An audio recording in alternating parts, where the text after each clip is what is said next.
একটু মাথাটা নত করে চিন্তা কর, ওই অন্ধকার কবরে যখন রেখে আসবে কেমনে একা থাকবি? যেই কবরে ডানে বামে মাটি, অন্ধকার, কোনো বিছানাও নাই। ওরে নবীর কথা মিথ্যা মনে করিস না রে যুবক, আল্লাহর কোরআনটাকে মিথ্যা মনে করিও না রে বাবা।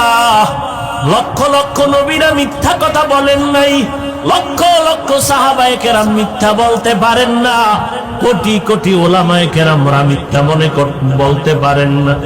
ও যুবকেরা, আমাদের তো কোনো আমলই নাই। যাদের আমল ভালো, তাকওয়া ভালো, সাহাবায়ে কেরাম এত বেশি আমল করিয়াও কেন তারা জীবনভর কান্না করলেন কবরের ভয়ে?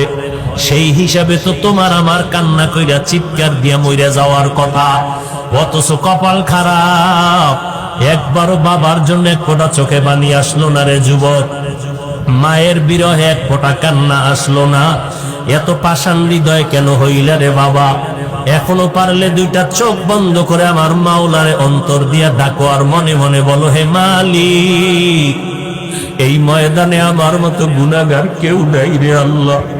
আমার গুনার খবর আমার মা জানে না, ভাই জানে না, ভাই বোনেরা জানে না, আমার স্ত্রী সন্তানেরা জানে না। আমার অন্যায়ের খবর যদি আজকে সিংগাইরের মানুষ জানতো, আমারে বয়ানে একবারও বসার সুযোগ দিত না। ও দয়ার মালিক, আপনি জানেন আমি বড় কত অপরাধী। আপনি আমার অপরাধের কথা জানিয়াও পানি বন্ধ করেন নাই, বাতাস বন্ধ করেন নাই, সূর্যের আলো চাঁদের আলো বন্ধ করেন নাই, খানাও বন্ধ করেন নাই রে আল্লাহ। আজকে বুঝতে পেরেছি আমার একদিন মরণ হবে, কবরে যাওয়া লাগবে।